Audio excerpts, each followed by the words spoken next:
Oi, pessoal do Divã Literário, tudo bem com vocês? No vídeo de hoje a gente vai falar um pouquinho sobre o livro Entre a Coragem e o Medo, do autor Marcos Vinhal Campos, o segundo volume de histórias não contadas em Mulheres de Granito. Roda aí a vinheta que depois a gente vai conversar.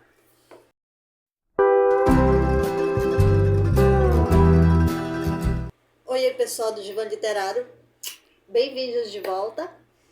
E no vídeo de hoje a gente vai falar muito sobre esse livro aqui, que é o segundo volume das Histórias Não Contadas em Mulheres de Granito.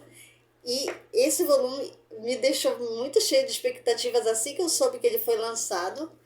E principalmente porque ainda estamos falando sobre uma das matriarcas da família Azeredo Murtinho, que é a Maria Henriqueta, que inclusive é a minha personagem favorita dessa tetralogia toda que vai sair.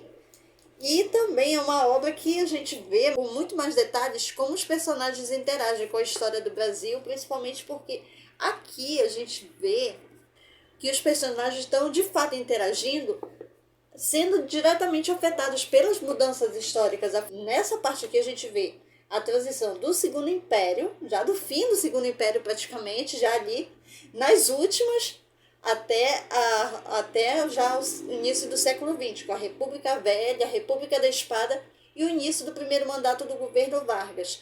E nessa linha de eventos a gente vê 4 gerações de mulheres da família Azeredo Murtinho, começando pela matriarca da família, que é a Maria Henriqueta, que é a matriarca mais longeva da família.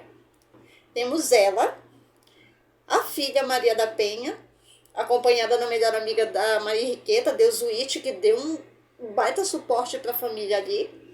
Temos a filha da Maria da Penha, que é a Maria Madalena, que é a personagem que, na minha opinião, foi a que menos brilhou em toda essa narrativa. E a segunda matriarca da família, que será a mais longeva, que é a Maria Rita, a Quitinha. Na verdade, a história está centrada, apesar de ter 4 gerações da mesma família, que são essas 4 mulheres, que é a Maria Henriqueta, as 4 Marias, na verdade, que é a Maria Henriqueta, Maria da Penha, sua filha Maria Madalena e a bisneta da Henriqueta, Maria Rita. E as 2 primas da Maria Henriqueta, que são a Susmerita e a Alta Maria, que são as antagonistas dessa história. E no meio disso há uma disputa dessas 3 mulheres pela herança da família. Afinal, ficou o Morro da Pedra Azul, que é uma propriedade que está sofrendo todas essas mudanças históricas, já que é uma propriedade de produção cafeeira. E esse setor em particular ele sofreu muitas mudanças aqui no livro, e a gente vê que na história brasileira também isso acontece. Mas aqui nesse romance em particular é possível ver os personagens fictícios interagindo com as mudanças históricas. Foi impressionante como o Marcos Vinhal Campos construiu esse romance aqui. E eu fiquei muito empolgada quando o livro chegou aqui. Eu já estava cheia de expectativas em relação a esse livro. Logo quando eu soube que ele ia ser lançado, eu já imaginava, porque eu fiquei bem cheia de expectativas depois de Cabeça de Bacalhau. A gente vê aqui a história do Brasil sendo contada de um modo que parece assim que nós estamos interagindo diretamente com a história. E eu tenho assim as melhores impressões desse livro, porque essas 4 gerações familiares, elas interagem de uma forma bem antagônica, porque não é só disputa material, as irmãs Maria disputando com a Maria Henriqueta. A gente vê também uma disputa de poder, principalmente de sobreposição. As 2 antagonistas tentando se sobrepor à matriarca da família. É uma briga mesmo, uma queda de braço entre mulheres ali. E é uma geração de mulheres mesmo, já que não à toa a obra literária que originou essa tetralogia se chama Mulheres de Granito, não é à toa. Elas e todas as mulheres, de uma certa forma, são consideradas tipo sexo frágil. E nesse romance aqui, bem como na novela que originou esses 2 primeiros romances que foram lidos até agora, a gente vê que elas não são tão frágeis assim. Elas são consideradas o sexo frágil e, na verdade, elas não demonstram tudo isso. Principalmente as 4 Marias da família Azeredo, as 4 herdeiras da quinta da Pedra Azul. Essas mulheres demonstram principalmente que elas têm um gênio muito forte, tem sim muita força de decisão, muito posicionamento, tem opiniões muito fortes, mas eu tenho mais assim, uma afinidade com a Henriqueta, porque em vários momentos eu me vejo muito parecida com ela, eu tenho posicionamentos iguais aos dela, e na maioria do tempo eu me vejo querendo ser como ela.